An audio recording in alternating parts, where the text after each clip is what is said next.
బీరువా చుట్టూ కానీ బీరువా కింద భాగంలో కానీ చీపురుతో చిమ్మి శుభ్రం చేస్తూ ఉంటారు. అలా ఎప్పుడూ చేయకూడదు.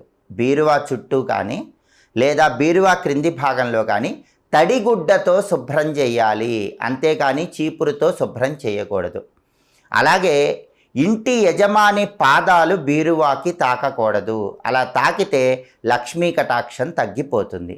అలాగే బీరువాకున్నటువంటి 4 కాళ్ళకి కూడా పసుపు రాసి కుంకుమ బొట్లు పెట్టినట్లయితే, ప్రతి శుక్రవారం ఈ విధి విధానం పాటించినట్లయితే ఆ ఇంట్లో స్థిరలక్ష్మి పరిపూర్ణమైన అనుగ్రహం కలుగుతుంది.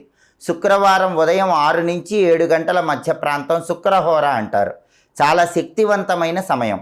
ఆ సమయంలో బీరువా 4 కాళ్ళకి పసుపు రాసి కుంకుమ బొట్లు పెట్టినట్లయితే ధనలక్ష్మి మీ గృహంలో శాశ్వతంగా స్థిర నివాసం ఏర్పాటు చేసుకుంటుంది. అలాగే స్నానం